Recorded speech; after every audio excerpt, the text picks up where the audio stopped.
Hello student, new career institute में सभी का स्वागत है।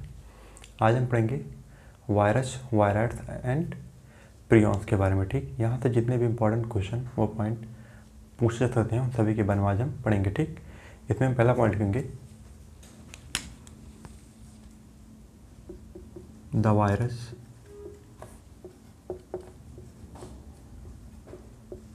Are non cellular organism. Non cellular organism. ठीक, the virus are non cellular organism. अगला पॉइंट लिखेंगे दैट आर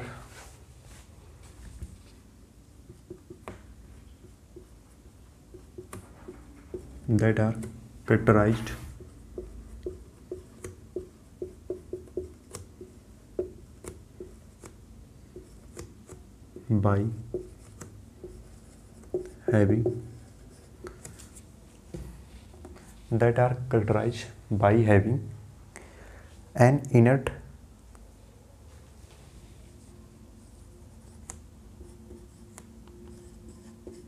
crystalline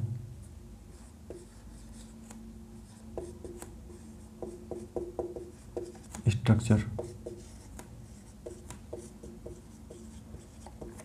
ठीक, that are characterized by having an inert crystalline structure outside the living cell।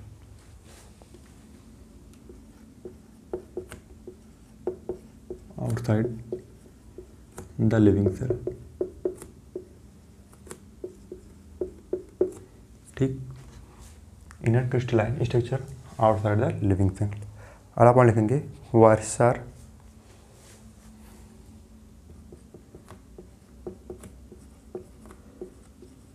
viruses are obligate parasite।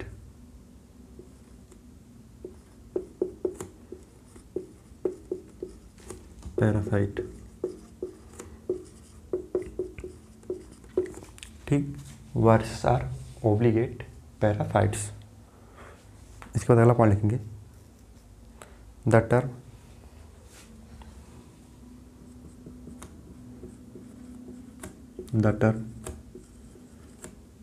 contagium BVM fluidium।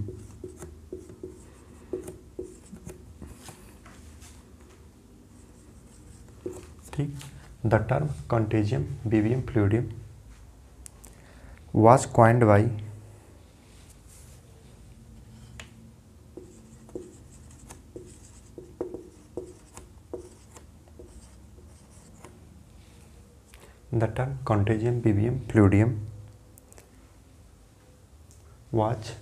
coined by M.W. Beijering।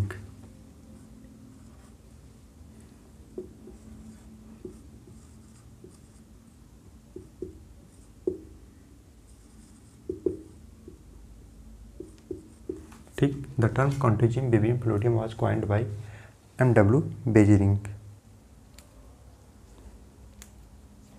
अगला point लिखेंगे WM Stanley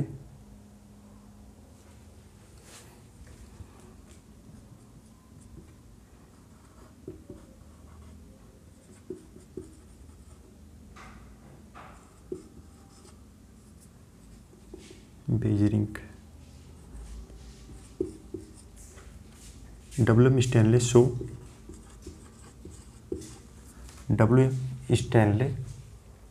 showed the virus could be crystallized,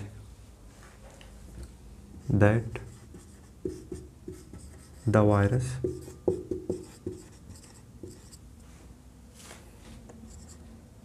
was crystallized।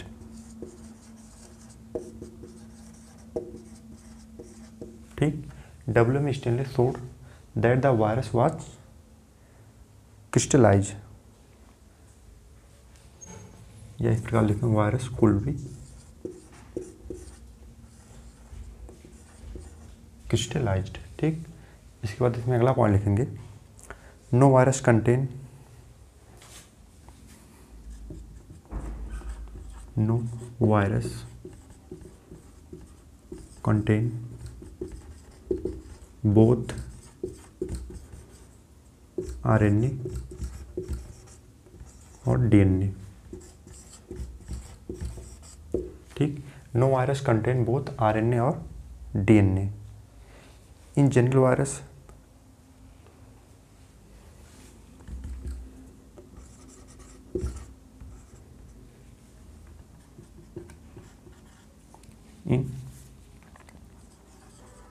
in general virus infect plants. In general virus infect plant have single standard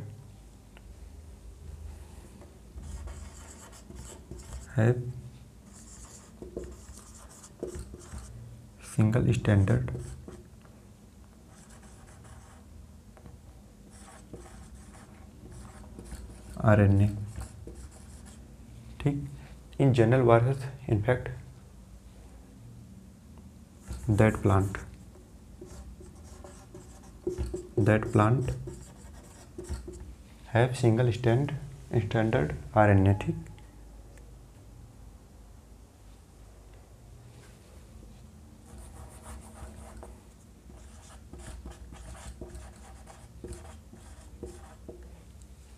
इसके बाद अगला point लिखेंगे, virus that infect animal.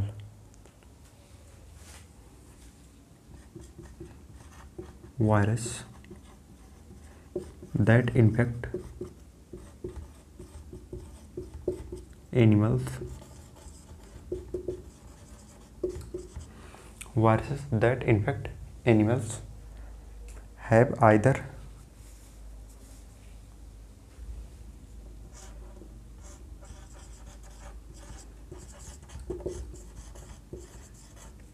single or double viruses that infect animals have either single or double stranded RNA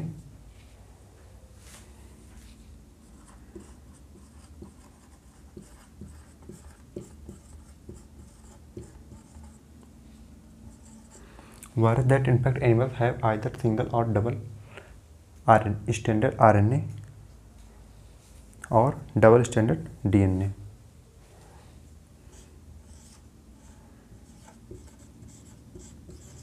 double standard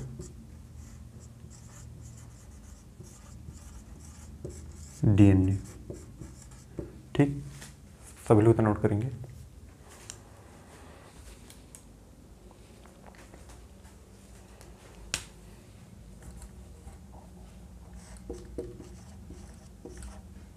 crystallised. ठीक,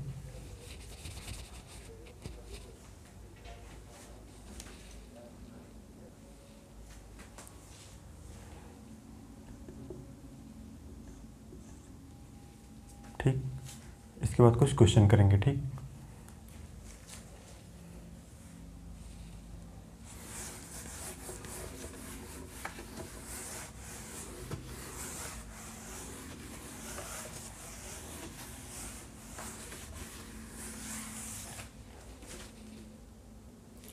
सभी लोग इसका answer बताएंगे।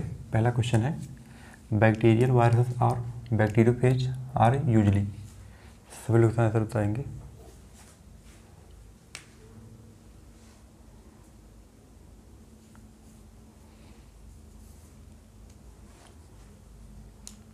इसका आंसर होगा डबल स्टैंडर्ड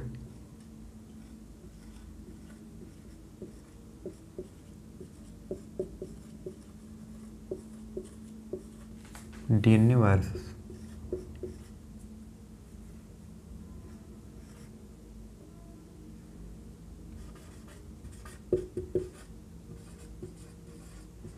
ठीक, डबल स्टैंडर्ड DNA वायरस। अगला क्वेश्चन है, the protein code is called. सभी लोग इसका आंसर बताएंगे।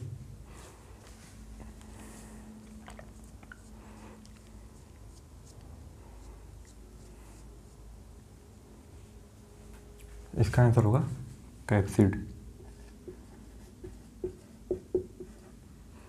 तीसरा क्वेश्चन है कैप्सिड मेड ऑफ स्मॉल सब यूनिट्स कॉल्ड। सभी लोग आंसर बताएंगे।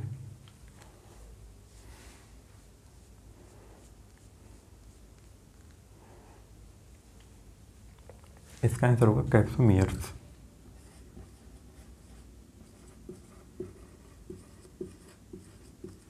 ठीक। चौथा क्वेश्चन है कैप्सोमियर प्रोटेक्ट द। सभी लोग आंसर बताएंगे। मतलब कैप्सोमियर किसको प्रोटेक्ट करता है?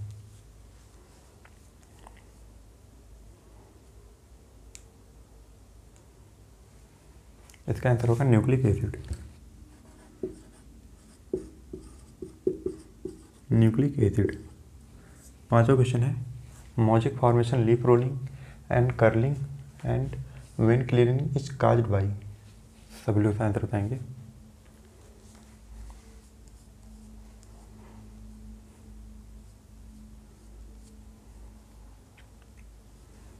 इसका आंसर होगा वायरस। यह सब वायरस के कारण होता है। छठा क्वेश्चन है टियोडाइनस डिस्कवर्ड है। सभी लोग आंसर बताएंगे।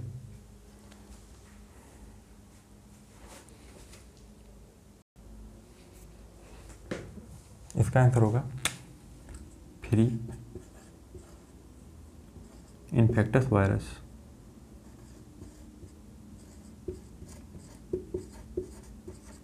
Free infectious RNA. Last question है the algal component is known as. सभी लोग इसका आंसर बताएंगे।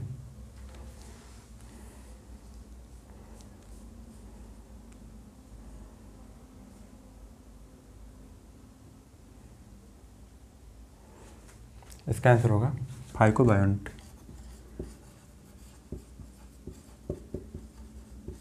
ठीक। सभी लोग नोट करेंगे।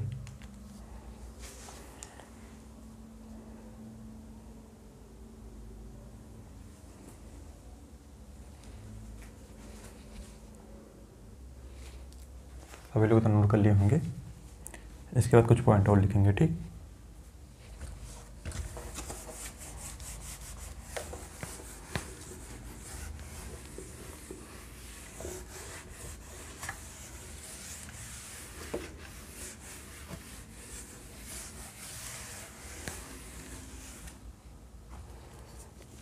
अगला पॉइंट लिखेंगे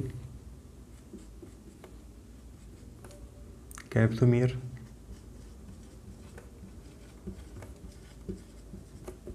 are arranged in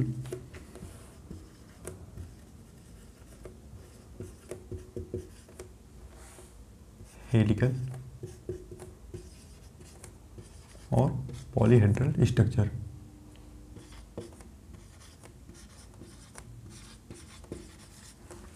capsomere are arranged in helical और polyhedral geometric form.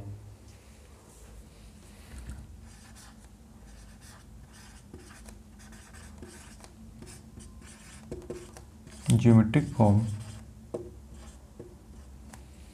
Capsomere arrange in helical और पॉलीहेड्रल जियोमेट्रिक फॉर्म। अगला पॉइंट लिखेंगे viroids lack protein code.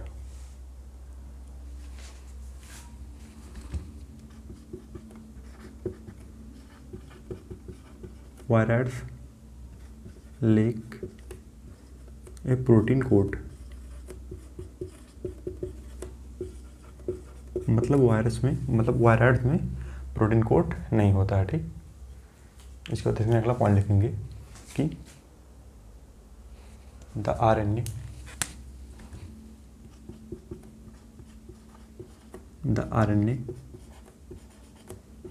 Of the wired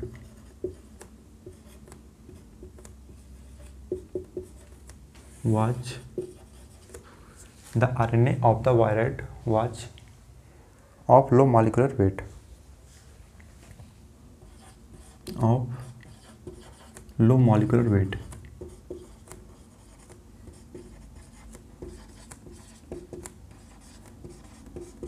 ठीक। The RNA of the wired was of low molecular weight. अगला point लिखेंगे lichens do not grow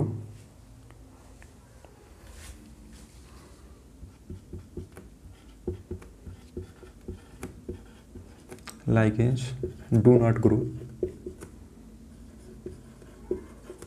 in polluted area.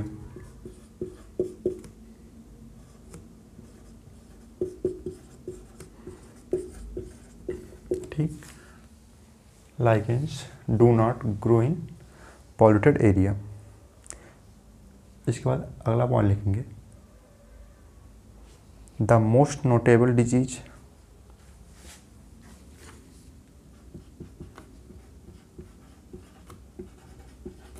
the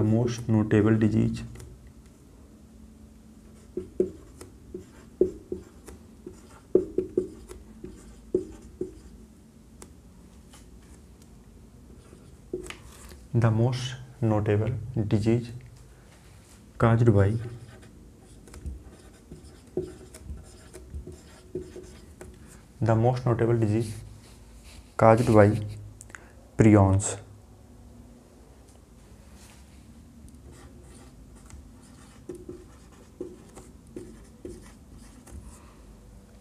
Caused by prions are bovine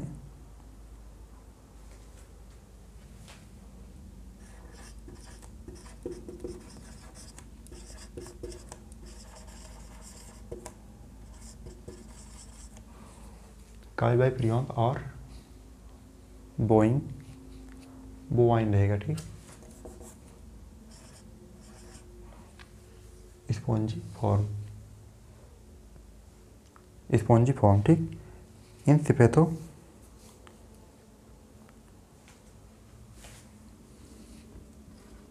encephalopathy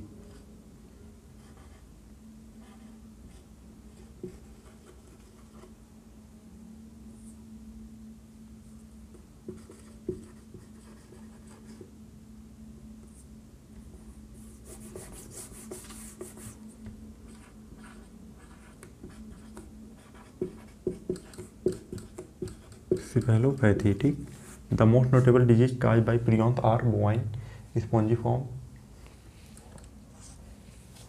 cephalopathy. ठीक,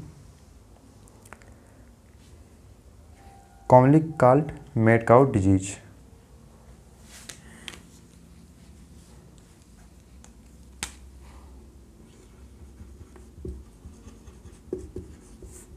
commonly called mad cow disease.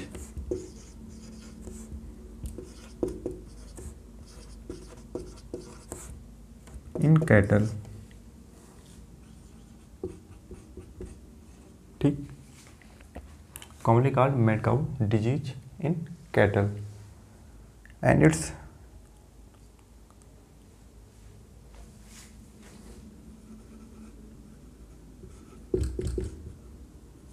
analogous variant cattle and its analogous variant C.R. Jacob disease.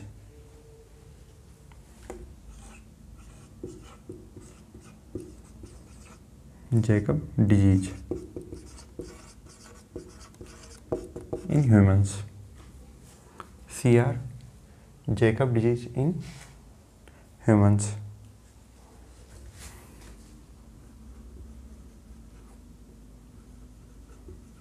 ठीक, सभी लोग note करेंगे। सभी लोग answer बताएंगे। पहला question है mad cow disease in cattle is caused by an organism which has. सभी लोग आंसर बताएंगे। इन सिफेलोपैथी रहेगा। ठीक,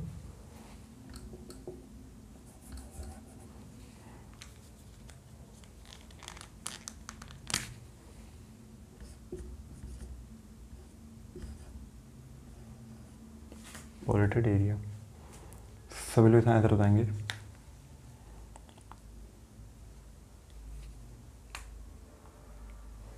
इसका आंसर होगा एबनॉर्मली फोल्डेड प्रोटीन।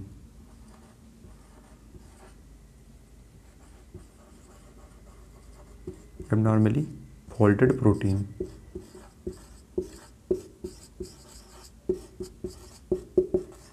ठीक, दूसरा क्वेश्चन है the fungal component is known as. सभी लोग बताएंगे।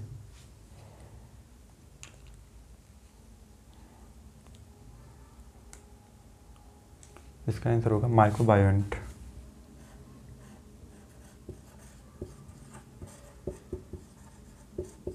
ठीक, सभी लोग नोट करेंगे।